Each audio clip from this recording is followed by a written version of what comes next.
बोलिए गोविंद भगवान की जय। भक्त बनना, भक्त कैसे बना जा सकता है, यह बात समझते हैं इस प्रसंग से। जब हनुमान जी को मेघनाथ ने बांध लिया तो नगर में समाचार फैल गया कि जो कपि बाघ को उजाड़ रहा था वो बांध लिया गया। तो सारे नगर के लोग देखने को आए और क्या हुआ वहां, कौतुक कहे आए पुरवासी। कोलाहल सुनकर के सारे पुरवासी एकत्रित हो गए। कौतुक कहे आए पुरवासी, मारहे चरण करें बहु हासी।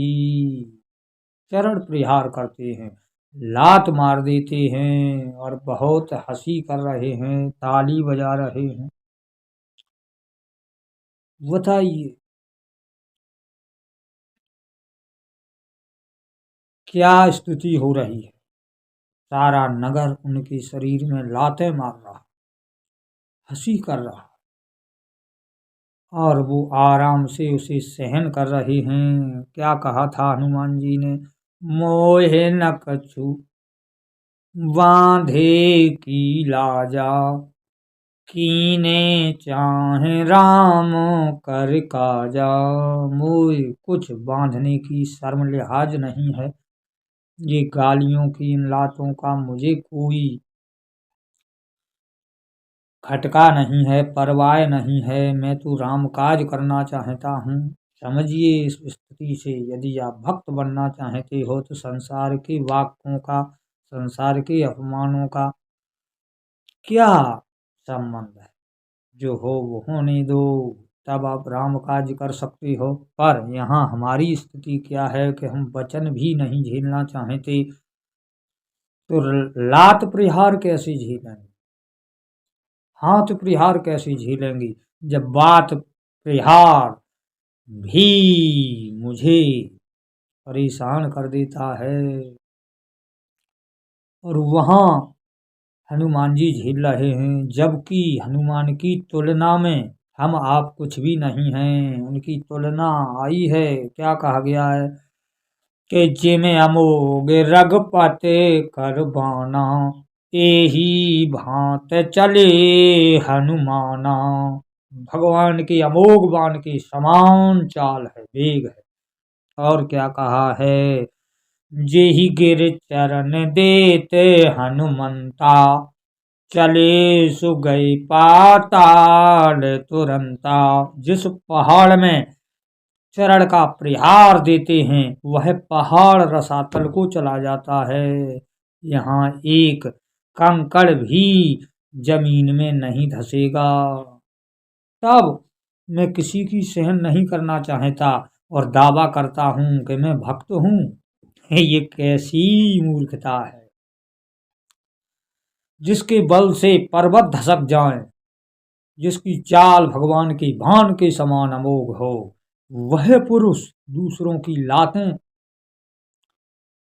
बर्दाश्त कर रहा है, हंसी बर्दाश्त कर रहा है, तब वह भक्त हुआ। क्योंकि कीने चाहत राम कर काजा, मैं राम काज करना चाहता हूँ। इस प्रकार से यदि आप भजन करना चाहते हैं, भक्ति करना चाहते हैं, हरि काज करना चाहते हैं तो सहन करना सीखिए,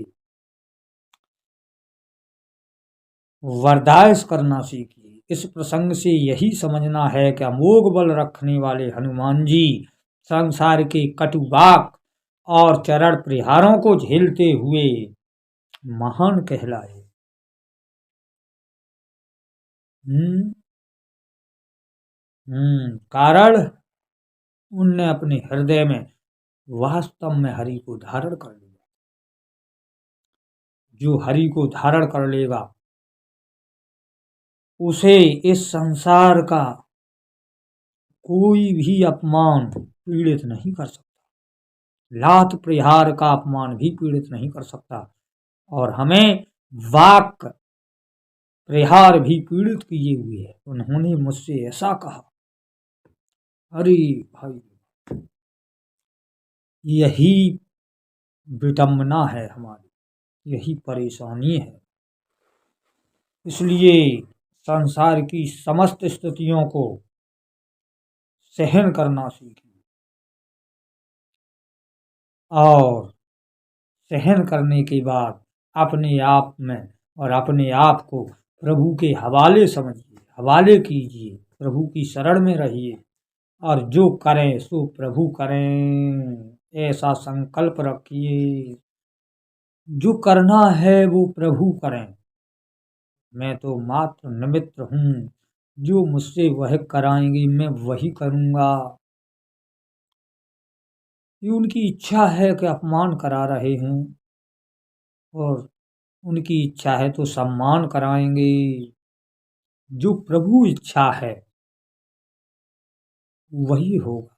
मैं तो मात्र उनकी शरण है। श्री कृष्ण मम शरणम, मैं भगवान की शरण, जिसके समस्त कर्म परमात्मा के अर्पण है, जिसने अपना सर्वस्व ईश्वर के अर्पण कर दिया है, और जो मान अपमान में सम है वही भक्त हो सकता है, वही भक्त है, और वही भक्त था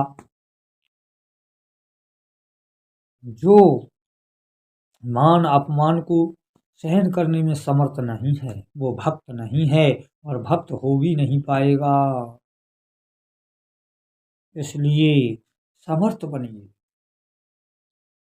मान अपमान को समान समझिए, समान समझिए, और धैर्यवान बनिए, क्योंकि धैर्यवान बनने से तुम भक्त बन जाओगे, महान बन जाओगे। हीरा बड़े भारी घन की चोट सहन करके अमूल होता है। हीरा वही घन चोट सहे, बड़े से बड़े भारी घन की चोट को सहन करके हीरा अमोल होता है। ऐसे संसार रूपी घन की अपमान की चोट सहन करके हीरे की तरह अनमोल हो जाइए। यही साधुता है, यही भक्ति मार्ग है, यही भक्त का कर्तव्य है। बोलिए गोविंद भगवान की जय। जय श्री राधे कृष्ण व्याय नमः।